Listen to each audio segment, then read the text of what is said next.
दोस्तों, समकोण त्रिभुज का परिमाप निकालना सीखेंगे। तो एक सवाल लेते हैं। सवाल है, एक समकोण त्रिभुज जिसका आधार 8 सेंटीमीटर है, ऊंचाई 4 सेंटीमीटर तथा कर्ण 8 सेंटीमीटर है, तो इसका परिमाप निकालें। दोस्तों, सवाल में समकोण त्रिभुज का परिमाप निकालना है। तो परिमाप निकालने से पहले समकोण त्रिभुज के बारे में थोड़ा सा जानेंगे। दोस्तों, आप लोग के सामने एक समकोण त्रिभुज ABC बना हुआ है, जो कि आप लोग देख सकते हैं। दोस्तों, इसमें 3 भुजाएं हैं, भुजा AB, भुजा BC, भुजा CA। दोस्तों, इन तीनों भुजाओं को बोलने के लिए भुजा तो बोल सकते हैं, लेकिन इनका एक अलग अलग अपना नाम है। पहले उन नामों को जान लेते हैं। जैसे ये भुजा AB है, तो इस भुजा को समकोण त्रिभुज का ऊंचाई बोलते हैं, हाइट। तो इसको लिख लेते हैं, ऊंचाई हो गया। अब ये नीचे वाली भुजा BC जो है, ये इस समकोण त्रिभुज का आधार है। इसका नाम क्या है? आधार। तो इसको भी दर्शा लेते हैं। फिर ये तीसरी भुजा AC जो है, या CA बोल लीजिए, इसको कर्ण बोलते हैं। तो कर्ण को भी लिख लेते हैं। ठीक, इस त्रिभुज में ये हो गया ऊंचाई, ये हो गया आधार और ये हो गया कर्ण। अब इस समकोण त्रिभुज का निकालना है परिमाप।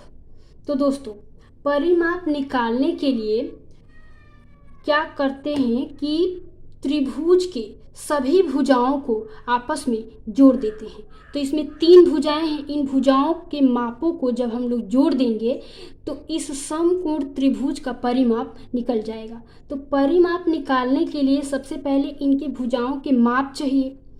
तो सवाल में हम लोग देख सकते हैं कि आधार 8 सेंटीमीटर पता है, तो आधार बराबर क्या हो जाएगा? 8 सेंटीमीटर, और ऊंचाई 4 सेंटीमीटर है ये वाली भुजा, तो ऊंचाई बराबर 4 सेंटीमीटर हो जाएगा।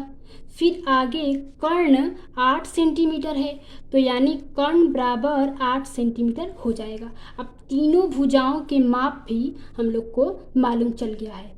अब परिमाप निकालना है, तो परिमाप निकालने के लिए इनके तीनों भुजाओं के मापों को हम लोग जोड़ देंगे। तो आइए जोड़ते हैं। इसका ऊंचाई का माप कितना है? 4, फिर प्लस आधार का माप कितना है? 8 सेंटीमीटर, तो 8 लिख लेते हैं। फिर कर्ण का माप कितना है? 8 ही सेंटीमीटर, तो 8 लिख लेते हैं। अब इन तीनों मापों को हम लोग जोड़ देंगे। तो 8, 4 और 8 को जोड़ेंगे तो 8 4 12।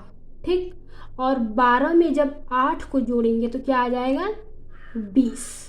अब इसको सेंटीमीटर में लिख लेते हैं, यानी 20 सेंटीमीटर जो है इस समकोण त्रिभुज ABC का परिमाप हो जाएगा। दोस्तों, केवल समकोण त्रिभुज का परिमाप निकालने के लिए ही नहीं, बल्कि किसी भी त्रिभुज का अगर परिमाप निकालना है तो उसके तीनों भुजाओं के मापों को अगर हम लोग जोड़ देंगे तो उस त्रिभुज का परिमाप आसानी से निकल आएगा।